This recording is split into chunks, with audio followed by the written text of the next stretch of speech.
So I'm dropping Light and Darkness Dragon into D tier, and this is why. So I looked at everything, right, and we may revisit this, right? Like we may revisit it, but I'm gonna just say this: in Edison format, the refined modern Edison format that we were playing in 2023, to the year of our Lord and Savior, Light and Darkness Dragon is just not good in the main deck at all. Which means it is strictly a games 2 and 3 card if you want to be technical.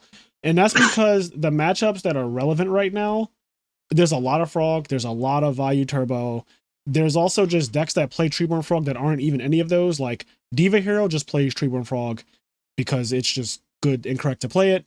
Decks that play Honest also have the same ability where they can just keep on trying to bounce it to their hand, right? Yeah. So there are a lot of decks like Hero B plays double Honest, obviously Fairies. There's a lot of decks that play Honest. There's a lot of decks that play Treeborn Frog right now. There's a lot of decks that play Value in general, like Blackwings and Value Turbo play it, and those are the two most represented decks in the entire format. Like Blackwings and Value Turbo in any given tournament are just, if you combine those two decks, because I always kind of say like the Sirocco Value decks because they both play those cards. They're the most relevant in any given tournament in terms of how many people enter with those. And so you're guaranteed to play against like decks that are using a simple way to out this guy and low-key kind of punish you for just committing any amount of resources to it. Yeah, I don't think that I wouldn't say the value in Blackwings is necessarily as important to Light and Darkness Dragon, because like it's very tough to get the value engrave while they control Light and Darkness. But also like if they already have an engrave, Yeah, you're not going to summon Vlad because you know they're just going to run it down. which is problematic in itself though, because because it means the fact that they have their incredibly innocuous card in the graveyard that would not cause you any trouble in any other game state. Yeah. I don't rate Lad very highly. Ralnock has said that Lad has been doing good lately, and that versus Frogs and Value, he says it just doesn't like actually ever come up as often. And I mean, that could clearly be true. He's been seeing some success. I would hate to ever play a Frog Mirror match and I have Lad, because I just know that that's specifically what's going to happen. Is like, yes, after game 1 I could just side it out, but game 1 is so important in a Frog Mirror match. Like it is probably the most important thing, just because of how volatile that mirror match can be and all that. I just don't want any deck cards in my deck in any of the games, and like you said, it could just be one of those things where you play against certain matches. If your bracket is a certain way, Light and Darkness Dragon just fucking sucks. I just don't like cards like that are so contingent on my bracket. Another deck that you can run into, Lightsworns do the same thing to it, right? Like all of them. Like if you summon Lilo in the end phase, don't they just keep on trying to mill? Maybe. I can't remember if that changed. I cannot remember if that changed by Edison. I know that Lightsworns weren't out in Perfect Circle, but like Spirits were. I know that Spirits we kept trying to bounce, and Lightsworns by proxy would have as well if they existed. I feel like I remember, like if someone, I'm pretty sure they do in Edison. Actually, I'm pretty sure. Yeah, I feel like if somebody just summons Lila and goes past, it just will mill itself all the way down, and that is also annoying to have happen because Lila is a bit more relevant as far as Lightsworn cards go, because she's in more than just Lightsworn and Christiasworn. She's actually just played in like decks that use Raikou and Charge the Light Brigade. I don't want to get too nitpicky, but the fact of the matter is the relevant decks in modern Edison just kind of easily get around Light and Darkness Dragon. Also, and Chain Link 3 any removal. Like there you go. That because all decks have almost all decks have like changeable removal at this point. So. Yes. I remember I played against someone, so Stengo, who's relatively still newer to Yu-Gi-Oh! He's been playing for like 3 years now. We were playing against a guy, and the guy dropped Light and Darkness Dragon. And my back row, I had like 2 back rows, and I had a monster in the field. And he was like, "Oh, we're fucked." And I was like, "No, we're not." This is on video, by the way. I don't know which video it was. I think it was one of the ones we were playing Blackwings. I feel like, because this is the only deck that I would imagine plays Oppression, but I had Oppression set. So the guy went summon Light and Darkness Dragon, and he attacked. And I was like, activate Oppression, chain Deprison. And Stenga was like, "What just happened?" I was like, "I just activated Oppression for no reason at all. And then I just chained Deprison to it. So it banishes his damn Light and Darkness Dragon. It gets no effect, obviously. And then I just have a Face of Oppression, which is like, it doesn't hurt me. I'm playing Blackwings. Like, I don't give a fuck that they oppression. Now you see the oppression. Big deal. But the guy lost the game right after that because he committed resources to summon a Light and Darkness Dragon. Again, this is on video. And it just made me think about how easy it was to out it. Also, we brought up Phoenix Wing Blast earlier, and I would just hate to have that happened as well? Because that was Dude, that's the perfect circle thing, right? Back yeah, in perfect Perfect circle. Circle is my favorite format, but I cut to one Light Darkness Dragon. Like, it is literally the lad format. I cut to one Light Darkness Yeah. Dragon because of how popular Phoenix Wing is. Yeah, they go activate anything, chain wing blast, put it back on top of your deck, and now you're just sick. You also have I only play one Stratos, but like um you can play multiple emergency calls, and you can still fail to find from your deck. So you can activate emergency call with no targets in your deck, just to get the chain link to get the Phoenix Wing off. And like, so there's so many situations where like Lad being what it is actually makes your opponent's dead cards have value, which Yeah. is very annoying. And another thing Alex Demand brought up in the Frog Channel of Edison format server, that, I mean, I would realize this in a game, but I never theoried it out, was that Swap Frog in a water instantly outs Lad, because you just discard a water for Swap Frog, and then activates effect, Lad negates, bounce, Lad negates, normal Swap Frog, Lad negates. And Oh like, wow. Yeah. yeah, and that alone is like 3 off of Lad. So like, very crazy. Yeah, very annoying too. All right, let's get some more guys out here. So utility, right? I think we agree. Doomkaiser is a Yeah, utility. Doomkaiser's very utility. I mean, his utility is honestly so low that he may even just be C. What about this tier where it's only when going for game? Do you think that he's kind of more Um, in that tier? I think there are times where you can summon the guy just to take it out of a graveyard. So I think there's more utility than just going for game. But Okay. every time I've seen it played lately, it has been going for game. So That's what I feel. I think Beast Mode literally just made a video where he showed Doomkaiser being used to yeah, specifically yeah, it go was for in game. Xerxes War Match in Game 2. He goes on this huge, ridiculous combo It was that ridiculous. he sees out of nowhere with Doomkaiser to win the game. Like, he resolves Doomkaiser twice with Mizuki. And you know what's funny? If you watch Game 1 of that match, Xerxes misses a 10,000 times simpler OTK that also uses Doomkaiser. So he doesn't see the simple OTK of Doomkaiser. He But he saw sees the one that because the one required he a billion did, brain cells. the one he saw was extremely complicated. And as I was watching, I was like, okay, I 100% would not have seen this. But Yeah, I don't play zombies enough to see that's anything like that. exactly Like, what I was gonna say. I was like, I literally do not play the zombie deck. I actually do not. I'm not fond of that deck anymore. Like when Stengo was starting out, that was the deck that he picked that he was gonna play, and we were doing a lot of episodes where we would play zombies, and we did not have a good time. I'm just not a fan of how hard that deck has to work in general. In my mind, because I don't play it often, my mind is just not geared towards its more intricate combos. Whereas I imagine yeah, somebody who actually plays and uses the deck in tournament, they will think about naturally Doomkaiser. My brain doesn't even think about Doomkaiser as a card outside of the mirror match think about specifically. Doomkaiser as a card, but all the times it seems I think about Doomkaiser as a card, they don't have anything to do with it. So it's like, Yeah. I want to put um, this up here. yeah, I I was gonna say Black Rose goes in utility because like it has 2 effects and they're both utility. They're both Yeah, literally just utility. But like, but this guy is a bit more ridiculous than like everything else here. It just is mm, like Black Rose is at 1, and that is not for nothing. I promise you, this card can't be at any more than 1 because of I spamming it. disagree. Honestly, I think Black Rose could be a 3 and it wouldn't even Hell do to the anything no, for it. dog. It literally goes to 3 the next format and does nothing. But that's a different format. The whole format, But first of all, that format is fake. It's Frog FTK. Let's be real. Like, no, not that format. I mean the next ban list, the real format after that one. oh, you mean like The one Tingle? you won for ICS in. Oh, well, that's Gravekeeper format. What do you mean? Like, oh, what do you mean? What do you mean? Actually, no, Nothing I is think Black Rose was a 2 nothing that in the format, but 2 and 3 nothing are the same number. nothing in Point. the extra deck is good in that format though. Like literally, don't even touch it. Solemn warning exists. Solemn fucking warning exists. Anyway, Yeah, okay, let's get yeah. some. I think I genuinely do think that Black Rose is a ridiculous card though. I think that so many games actually in Edison format come down to, oh, just Black Rose him and then win the game because you do something right after it, or Black Rose to get back in the game. People get caught with their pants down against Black Rose all the time. They just have a certain set of back rows that like they can't respond until the Black Rose actually hits the field, and then at that point it's too late. Yeah. Um, it is a heavy. I don't know. It is the second heavy storm, right? Because heavy storm's at 1, and when you use it, it's kind of like your opponent feels comfortable to just put everything in the back row, and it's like, well, you forgot about the fact that this could just happen to you, Yeah. and it is a very powerful card, and I think that it being at 1 is relevant because when I first started playing Edison last year, I remember thinking to myself, how come we're just not all playing multiple copies of Debris Dragon because of how absurd it is to just Black Rose people. And then I looked at the ban list. I was like, oh, it's at 1. No wonder no one's playing more than one of it, because it is so fucking good.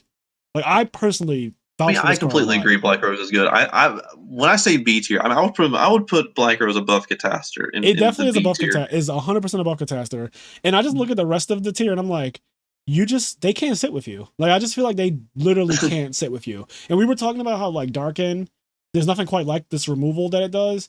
I mean, Black Rose is also just like ignorantly removal. Like, it is Yeah, removal. but that's the difference. Like Darkened is intelligent, curated, Oh, cultured okay. removal, Tell us how you really feel. and Black Rose is ignorant removal that just does not care. It is ignorant removal. I agree. It's straight up. It is the most ignorant removal. It's like, I'll knock all this shit over. Like, Black Rose just comes out. It's like, I will literally knock everything on this table the fuck over right now. But yeah, all right. Black Rose is up there. So Stardust Dragon has to be also A tier, right? Like, You see, I would say A tier generally just because of Starlight Road and the fact that additional utility means that it can actually come out in so many decks yeah, otherwise. I didn't even But think about like Starlight Stardust Road. himself, when you make Stardust as a level 8, you always have to think like, am I making Stardust because it's the right play or because it's the easy play because I'm addicted to making Stardust? Well, the good players all know you make Stardust when you want to protect something, and Right. like every good player I've ever seen who plays this format, because I don't even like to look at things from the perspective of like not top tier players at that point, but like Stardust literally gets summoned specifically to protect things. And if you're summoning a Stardust for any other reason, you're just silly. But when it does come out and you set a number of back rows behind it, it is game breaking. It is actually just really annoying to deal with Stardust when you don't have specifically like brain control or something. Um, Yeah. it's just a really really solid card. It's not overpowered in Edison. I would never go as far as to say like it's not what No. it was in Teledad. It's not what it was in like any other format. It's just a very solid card. And when it does come out though, it 100% impacts the game where it's summoned. Like, you can't just Dark Arm now. You can't just Judgment Dragon now. You can't just Absolute Zero now. Like, a lot of things you can't just do blindly because there's a Stardust. It really does change how your opponent plays the game a lot. Like more than most other cards in the format. When it's on the field, you really have to think about like everything you have and how they interact with the specifically Stardust Dragon that's sitting there. So that's Something I love about Stardust, go ahead. specifically because I play Diva Frogs a lot, is how Stardust interacts with your Duplock. Suddenly, nothing is okay for your opponent to do anymore. Your opponent, like, so I was playing against Boyd in the top 8. He was playing Light Sworns, and I inevitably lost that match because of my breaking game 3 of a triple moray. But in game 2, I had a Duplock up, and I summoned a Monarch, and it survived because of Duplock. Next turn, I summoned Diva, and I made Stardust. So he's sitting there. So he's playing Lightsworn. Like, what can Lightsworn do against Dupe Stardust? Well, he figures out the only thing he can do, which is brain control my Stardust. So obviously, I'm sitting here like, okay, he has exactly 4 names though. So I chain Crow to the brain control to hit his 4th name, and he just instantly goes to the end phase and passes it back and scoops. Oh damn. And I'm like, all right, this is this is the setup. Like, I definitely think that Stardust is like, if I were going to put it in B tier, I would obviously put it above Catastrophe. I do think it's A tier, but I think it's less A tier than Black Rose just because like it's more like it's I think probably more A tier than Ryza even though just because like its utility. Yeah, like these aren't placed in any specific order. I know Yeah, I've they're been not necessarily in perfect order, yeah, but like I've been moving them around just willy nilly. Like, I don't really care what their tier. Like, at the end of the day, these are the tiers they belong in, and then within these tiers, you can debate your grandmom or a mirror yeah, about where they belong. I will say Stardust scales a lot based on how good the player is. There are plays that you do against Monarchs and against just Caius in general where you're like activate MST and then you chain Stardust Dragon to your own MST to negate it, and yeah, that way you dodge Caius, and you can do the same thing with Bottomless Trapple, you can do the same thing with Dust Tornado, you can do the same thing with Torrential Tribute. Those plays make Stardust very scary in the hands of a good player, because Stardust literally beats every single Monarch. So the better you are, the better Stardust becomes, and obviously me being a fucking broken Yu-Gi-Oh player, like, I just feel like Stardust is really, really good. Also, you obviously agree. But yeah, Stardust is good. Like, Stardust is, like, again, very, very solid. It definitely deserves its respect in the format. It makes you play very differently when it's on the field, and honestly, that alone is enough to command just the respect of putting it in A tier. Okay. what do we do with Chaos Sorcerer? I don't really care. Chaos Sorcerer is a solid B tier because like his impact when you actually summon him is not actually that high. A lot of times he's just worse Caius, Yeah, but other times he's better Caius because he has more defense. He's a special summon. A lot of decks are playing light and dark. yeah. I love Chaos Sorcerer. I like him more than the third Caius in my value deck because I play Barikos and the charge, and Do um, you don't play Oppression in the main deck? I play one Oppression in the main deck. Okay, that's fair. If you play one I play Oppression, the you James can. Arc ratio. Yeah, if you play one Oppression, that's fine. Because it does conflict because now you have Dark Arm and Chaos Sorcerer if you play double Oppression. So it's like you always have to choose between playing the second Oppression or playing Chaos Sorcerer. Yeah, but But I think the thing about Chaos Sorcerer, there's a community of like a sub community of Edison that vastly underrates Chaos Sorcerer and thinks that he is just no good because like Chaos just like isn't meaningful. Like, oh, you should just always want another Caius instead of Chaos, or yeah, like saying things like that. And then there's a community that vastly overrates him. It's like, oh, Chaos. I mean, like they're Chaos Copers. Like, I know BLS, I know Chaos Super, I know they're not banned, Chaos Copers.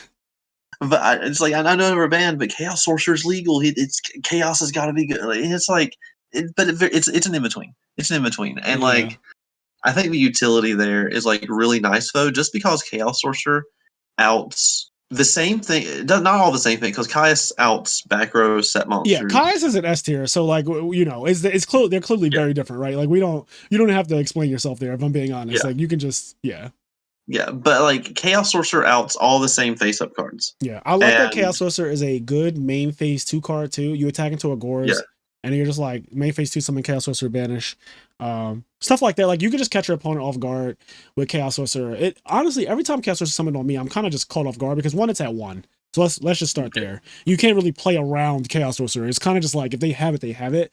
But every time it comes down, if it comes down, it means that you have something that they can use priority on. So that's the first thing. Like Chaos Sorcerer is always going to be summoned in a way where it will go +1, and I do like that it's a special summon.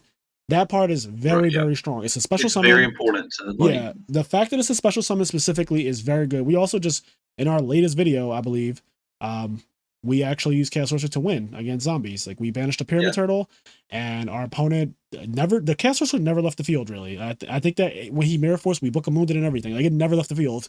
So, Yeah, and we we were chose Chaos protected at the entire Sorcerer. life. Yes, we chose Chaos Sorcerer over Double Pot Avarice.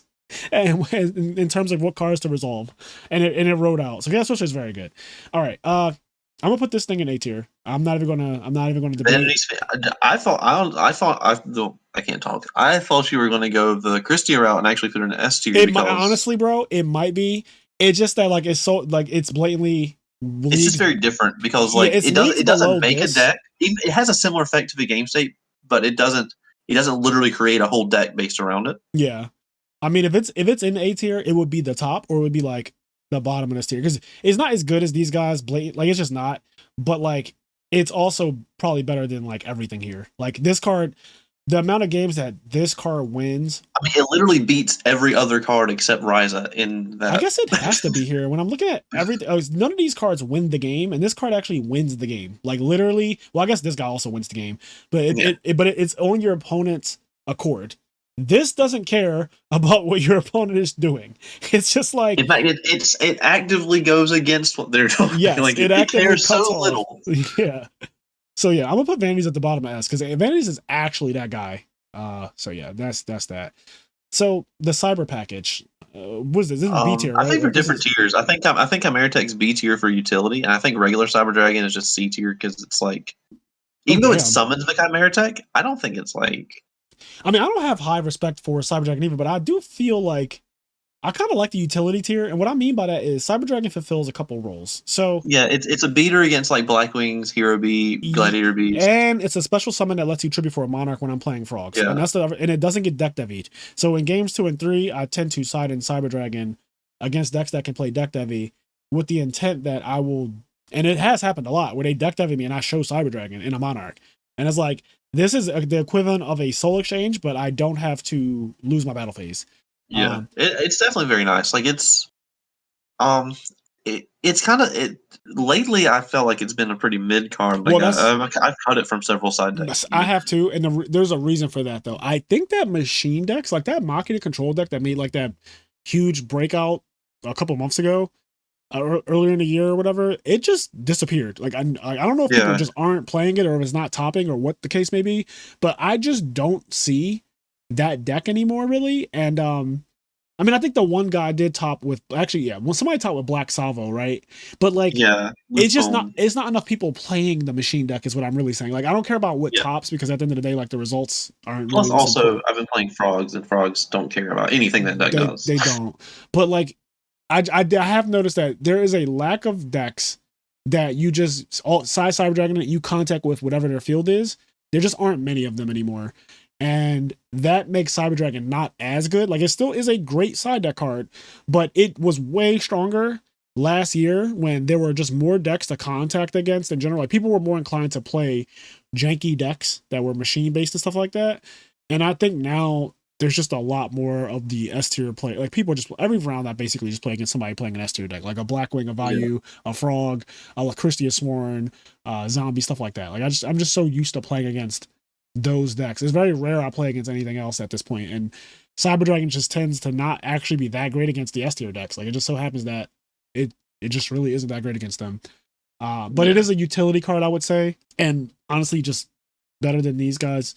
So I'm gonna put it in B tier. I think it's a solid B.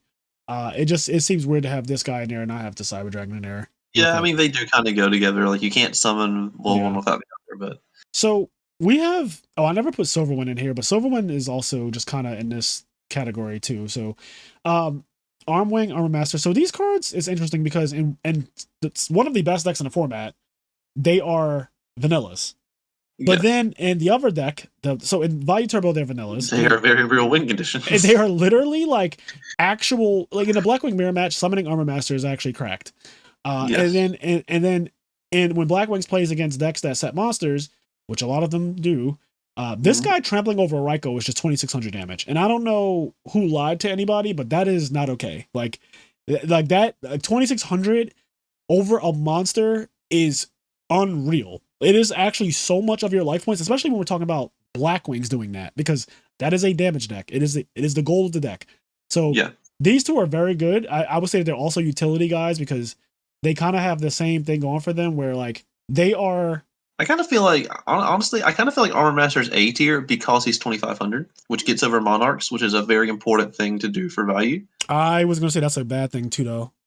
I've had several instances where Armor Master, specifically being a 2,500 monster, is bad against Fortress and Zero. It is Yes, really, Fortress and Zero, that's very bad against, but yeah. It just so happens that 2,500 is not where you. Same thing with not Cyber, Stardust Dragon. That 2,500 attacks that it is good against Monarchs, and then it's low key just bad against Fortress and against Absolute Zero. Like fields have been lost because this guy is 2,500, and if they're going to out this guy who has this real effect, they're like, well, why don't I just out your whole field? So yeah.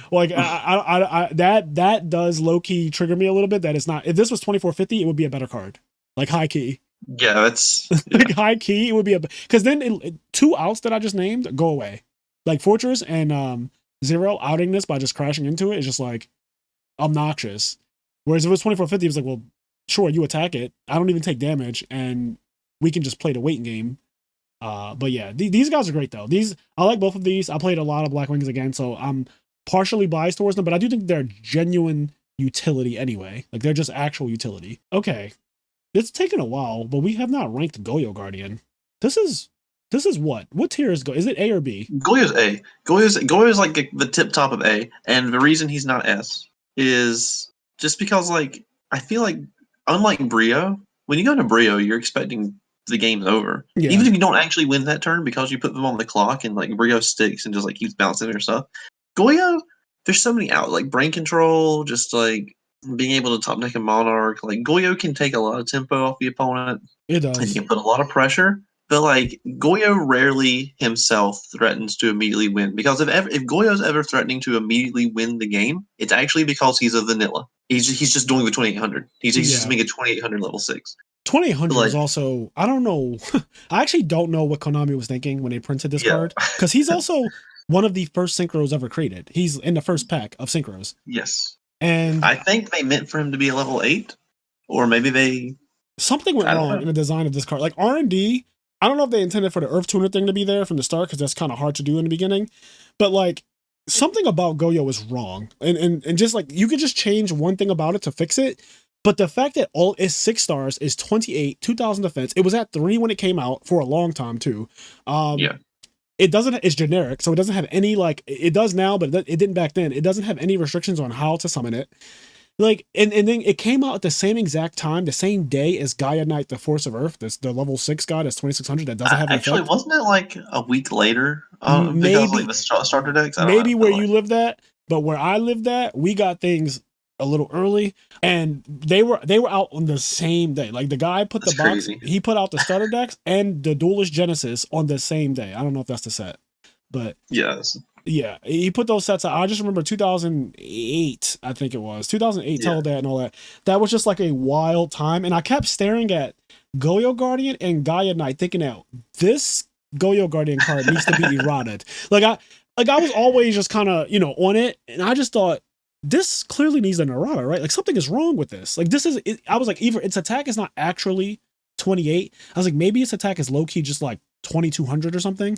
But I was like, it literally doesn't make sense for it to be 2800 and have an effect and be generic and Earth, and this guy be everything that I just said, but worse. Yeah. No effect, less attack, less defense. Like Yeah, they have the same typing. Everything about them is exactly the same. They're like everything is the same, except this guy is just worse. I can't even understand how they both came to be. But Goyo I feel is like very I good. feel like Goyo. If Goyo had 2400 attack, he'd be perfectly balanced. He would do what you want him to and nothing more. Yeah. But with 2800, he does everything you want him to and then some. So like, Yeah, Goyo's wild. All right. This guy, I'm gonna say C. Do you disagree? Do you want it lower? I was probably gonna put him. I think my initial inclination was to go C tier because it only is good against monarchs. Like it's a utility, but it's only good against one deck. Yes, and that's why I didn't put it in B, because look at B, let's be real. Yeah, But yeah, I feel the same way. I think it just has you to can probably go go. D tier honestly, just because it's like Yeah, I it mean, is kind of D, but it is. I'm gonna be honest. I don't even it's in a know. D tier deck. It isn't a D. That is all right. I'm gonna do this because Light Darkness is just better than these. But yeah, that is funny. It isn't a D tier deck, and this guy's just awful. Okay, so these are actually in order. Because I'm petty. Anyway, let's see. So this guy's gonna go in C because it's utility technically. Like, I mean, is he better? Is he better than Turbo Warrior? Is he? Let's, like, here's how I feel about it. he's searchable. It says searchable, and I always use my air quotes with this. It says searchable monarch. Like when you just need something to tribute, I love Malicious Edge because 26 is actually a really good stat in a monarch deck. Like most people are just expecting a stream of 24s. And you drop Yeah. a goddess 26, which can actually beat Stardust, which does come up. But also, it being a hero is a big deal. It randomly having I could summon it with one tribute thing is a big deal. And the then piercing. the piercing is obviously good because I already spoke about Armwing and how Yeah, good true. that. Like, you know what? Yeah, once you put all those together, Yeah, and it's look at definitely. the rest of the tier. It's all the beaters, and he's the beater. Like he's just a beater. Interestingly enough, while I am not a Malicious Edge fan, I don't play my hero frog with him in it. Yeah. The biggest issue that I found for Monarchs is Stardust plus skill drain. You like if my opponent ever like I'm playing versus zombies, Yeah, I guess that would be. if they ever summon Stardust plus skill drain, I'm like I literally cannot win the game now. But like Malicious Edge, well, you can like brain control soul exchange stuff. Modern monarch decks, aka the ones that I've been playing, triple econ and soul exchanges and shit like that. Yeah, It's not impossible, but I it's do know like, what you mean. Like the older monarch decks, like for example, the one that you topped RBET2 with, that would have a hard time with that field because you don't play triple econ, you don't play soul exchanges. You're just kind of like, I need to out that in a clean way, and if I don't have miracle fusion, it could be hard. Like it could be hard. yeah. But I get what you mean though. Like skill drain Stardust is definitely strong against I think skill drain is just strong against monarchs in general. That card's fucking ignorant. I had somebody flip that up on me on game 1, and I just lost because I didn't draw my one heavy or MST, and I was like, all right, well, I guess I just get fucking scraped. Like I don't know what to tell you. All right, so who's next? You pick next. Let's go for my two favorites on this whole list. Oh, You're gonna God. hate me for this. Many people are gonna hate me for this. It's these two, isn't Yes, it? those are my two favorites. How did I know? How I know? Well, you see, It's the pairing. I think that even though Gladiator Beasts are not very good, they're my favorite deck, but I'll admit they're not very good. I think Gyzarus is decidedly A tier. If you resolve a Gyzarus, Yeah. like I can you're just I in the cannot driver's disagree seat. with that because it is the reason why everyone fears this deck. Like, honestly, this card makes everyone who plays this format, as soon as you see your opponent go summon Laquari set 3, you get annoyed. You're just like, okay, well, I'm done. Yeah, I'm mentally clocked out. you get annoyed immediately. If he didn't exist, this matchup would be so much more bearable. It would be so less stressful. But because it exists, you have this weird balancing act of not committing too much to the field, but also committing enough to protect yourself.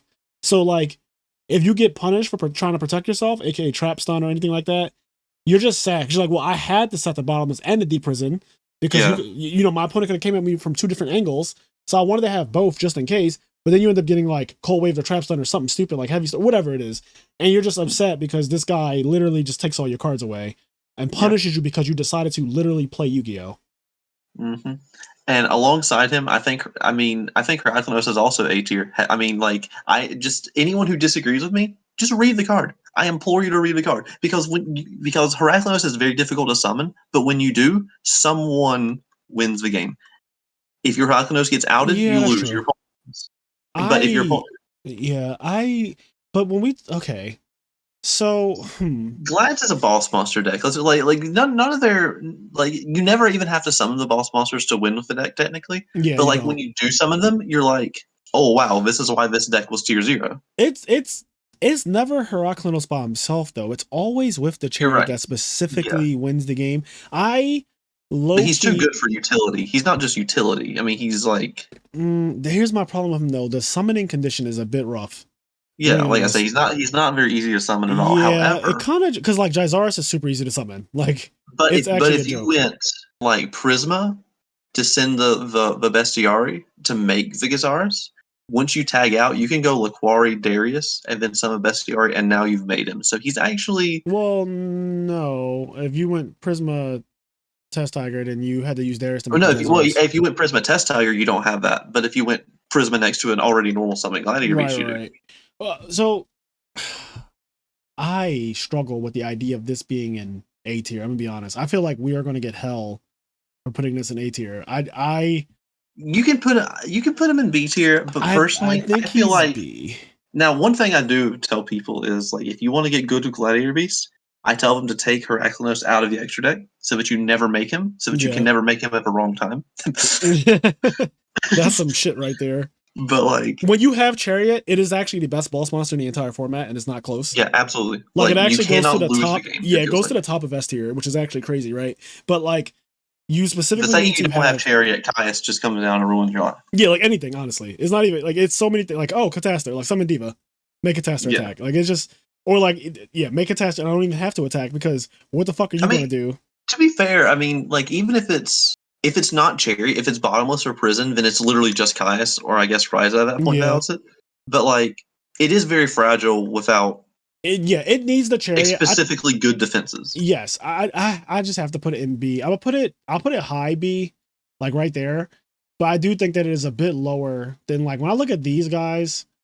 I just feel like all of these they have the ease of summon thing going for them, and this Yeah. just really doesn't. Like Secutor is the easiest way, but then you're playing Secutor, Then you're playing Secutor.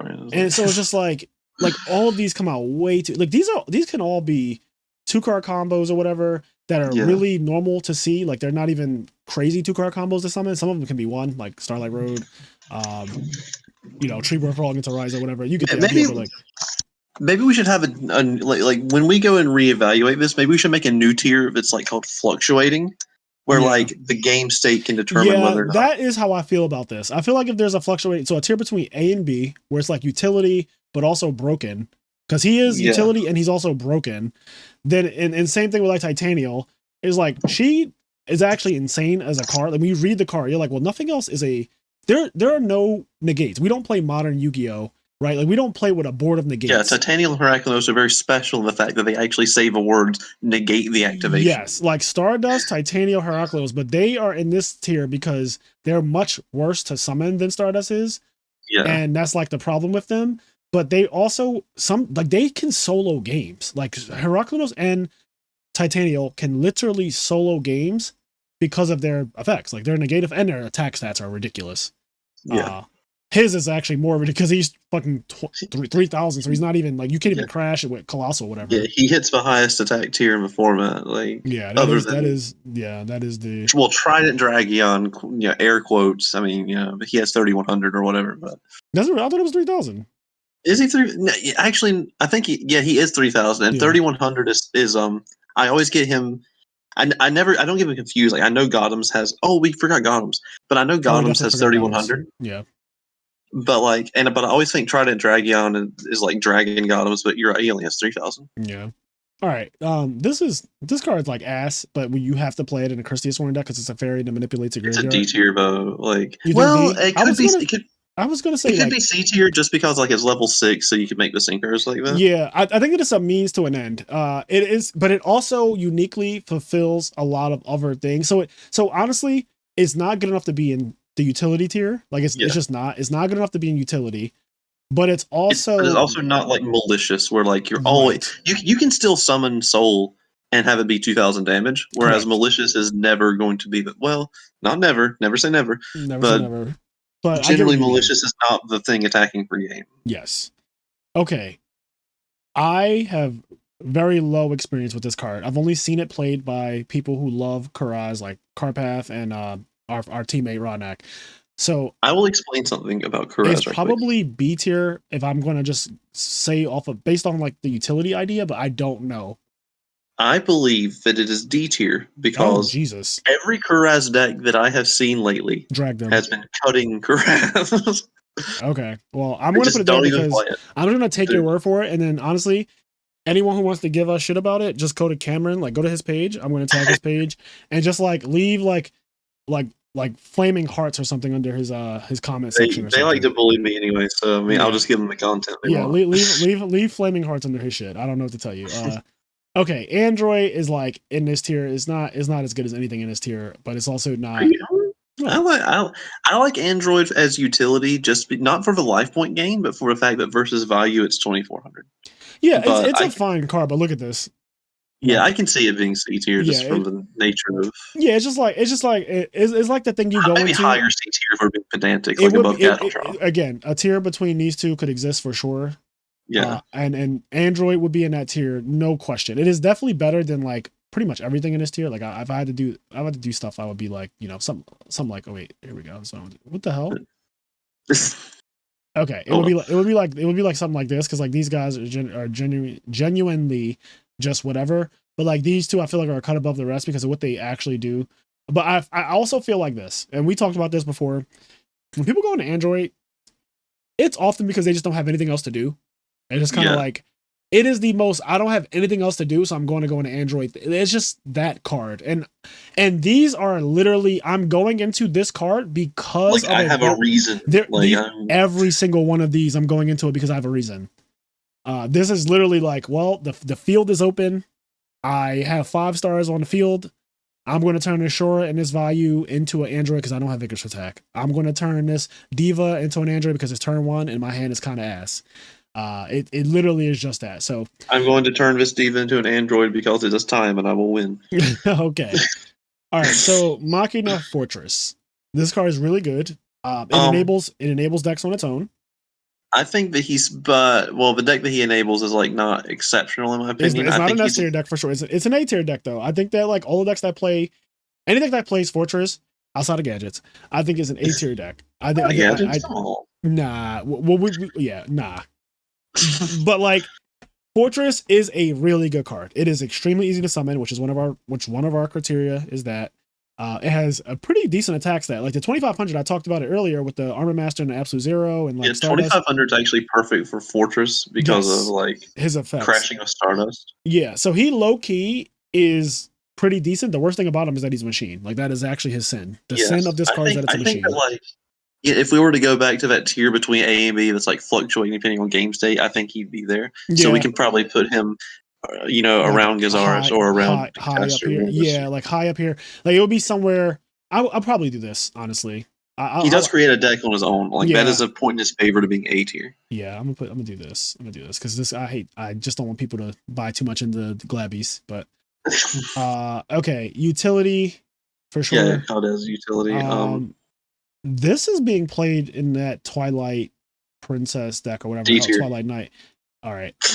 Yeah, I'm not going to argue because I never played this card. It's honestly, I mean, my snap reaction is more of a meme there because I don't respect the deck very highly, but It's like probably this though, searching right? Mark of a Rose is not bad. Like Yeah, it's probably C tier. I think it's, if we're being really, it's probably this tier. Yeah, It's not because it is utility, but it's it's utility in a bad deck. in a So bad way. Yeah, you have to play a lot of equip spells, which is inherently not good. Uh, let's do Sirocco. Sirocco's A tier. Like let's be real. let's be for Sirocco's real. Yeah, nuts. Like let's be for real. I mean, it's okay, game shots. It's just it really is though. In the context of Edison, where Blackwings and Vayu are actually the best decks, like they're actually yeah. Not only is it good in those decks, it's good against those yes, decks. It's like randomly. It's just randomly good against them too.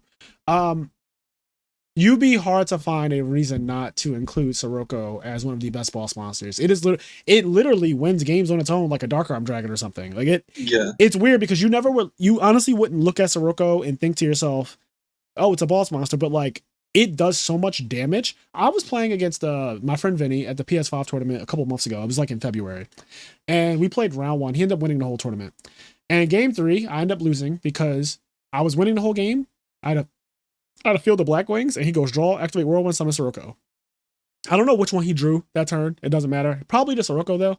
But like, all I remember is that he attacked over my monster for 60, like 500 or something crazy like that. He attacked over my monster for literally 6,000 plus damage, and I was at 8,000. So I immediately went from winning by a lot, and he was really low too. He dropped me lower than him in one turn. It was ridiculous. So I like, played in Yeah, go. no, I mean that alone is ridiculous. Yeah. I played in Deck Devastators 2, and I played against a near in round 2, and it was he was playing Value, I was playing Blackwing.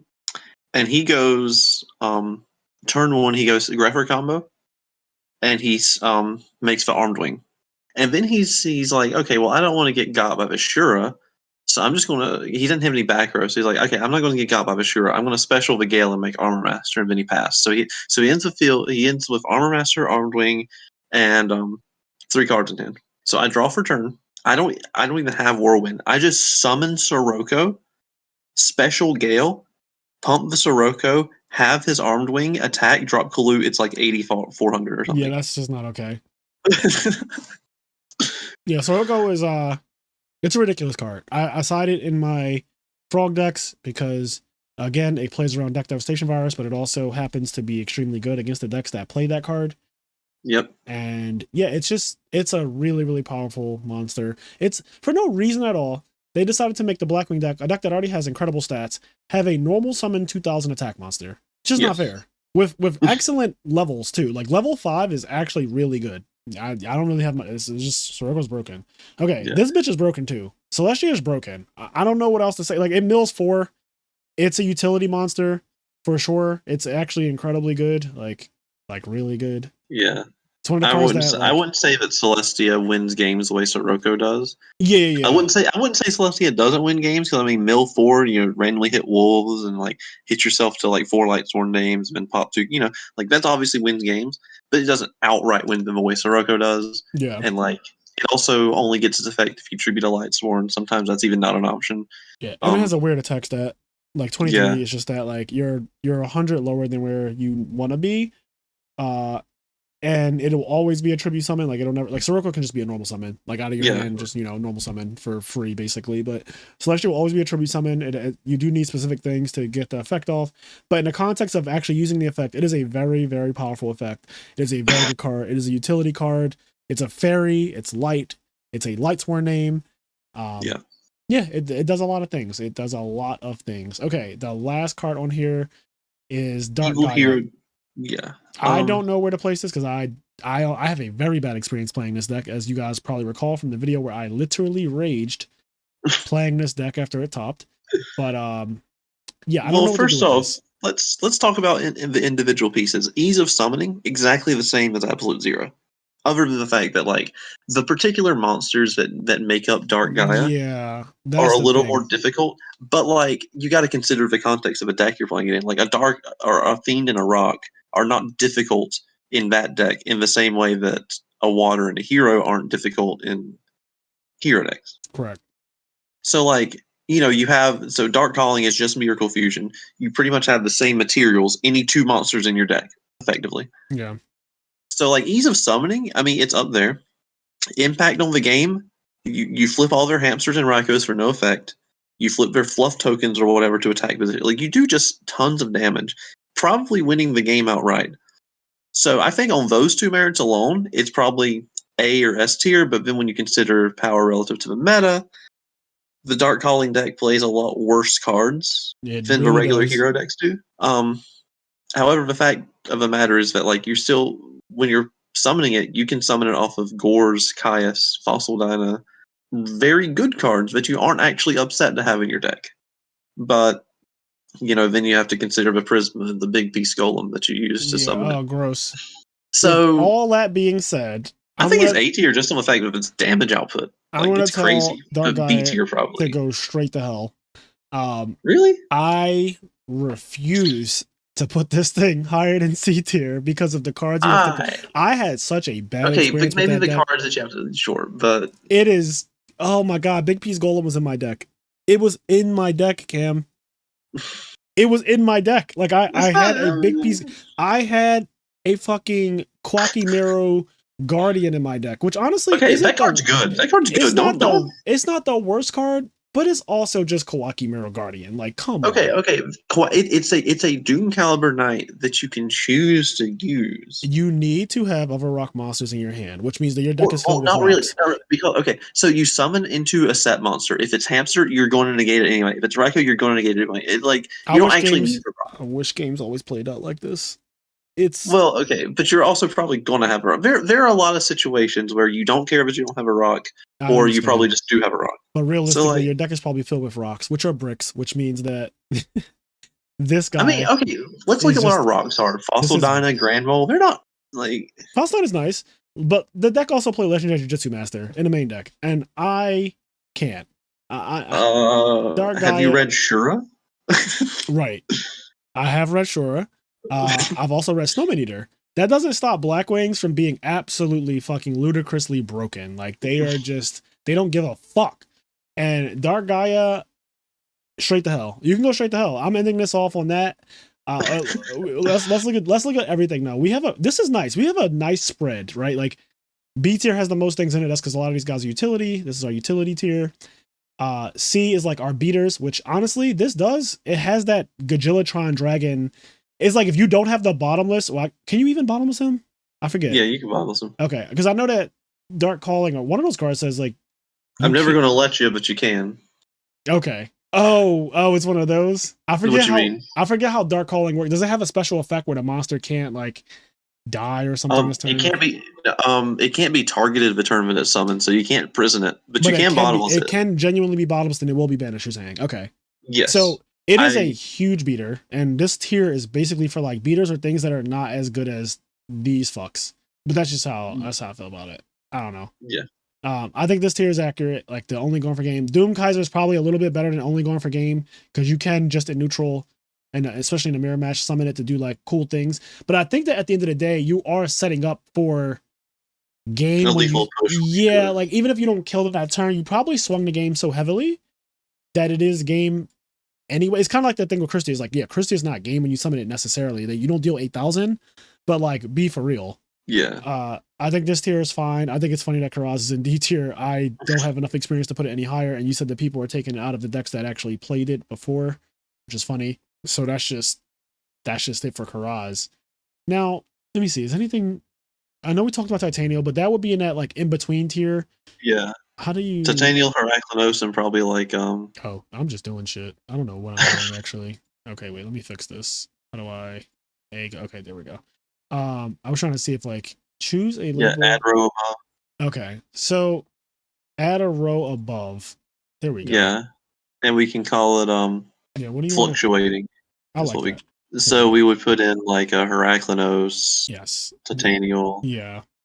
I would say Armor Master and Armed Wing as well. I was gonna say that too because when they're either sometimes they're vanillas, sometimes they're win conditions. Sometimes sometimes it's like I'm playing against Dragon Turbo, and this is the reason why I won. Like I won because I summoned this guy, and sometimes I'm playing against Quick Draw or just I have a Book of Moon and my opponent has a Ryko or something, or what, I don't know what whatever they have some guy like a Monarch and a Monarch and attack mode. I just Book of Moon it and attack it and deal 1800 and that's just game or whatever. Like this guy is just insane. 2600 over Ryko, the most set monster in the format, is nothing to scoff why at. don't we just for the final ending screen or whatever, let's rename the tier. Let's rename S to win the game.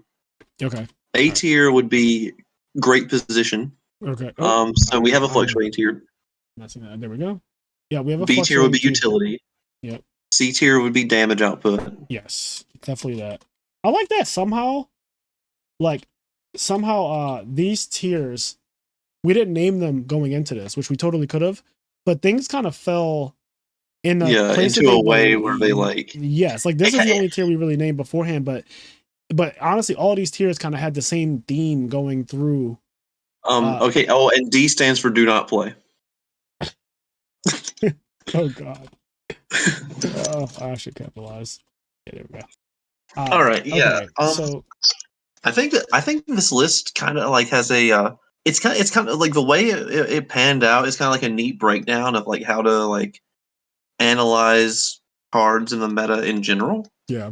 And so like, even though obviously this is like a kind of a casual clickbait tier list video, come look at us rank cards. It's like it also gives you kind of like a framework for understanding why cards are the way they are, how they get played, and why they do what they do. Yeah, I think we talked about every single thing on the list too, a decent amount. Yeah. Like we explained. I think the only thing that we didn't talk about was like Junk Warrior, because we were like, obviously you only go for game of it, and like. Yeah. But yeah, I mean, even that though, like there's a whole video that I believe is on Sunny's channel or the Crow's Nest or one of those. Yeah, he has like a bunch of puzzles. So yeah, if you want more information on just how Junk Warrior is, a really good card, then just check that out. It's not bad by any means, but it's just not on the level of like some of these other dudes. You only summon it when you're going for game, to be honest. You don't, because the thing it's 5, so you would probably just summon Catastro or Android. Right, yeah, if you need the utility there, like over the damage. Yeah. If you need the damage, then Junk Warrior wins because it's like 4,000 attack. And this tier isn't necessarily like, even though it is placed lower, it doesn't mean that these cards are worse than the things in like utility tier. It's just that they're more they're just more situational. They don't come up as often. Anyways, we will catch you in the next one, and let us know what you think in the comments, because I really want to know how you guys feel about our logic behind the way we tier these things. I do think that we did a really good job at explaining ourselves, but if you feel like something is just egregiously mistiered or just like low-key mistiered because of something that we might have missed, please let us know in the comments. Like I read every single one of them. I would like to know how you guys feel about where things are. If you think we got it right, great. If you think we got it very wrong, also great. Just looking to hear what people think.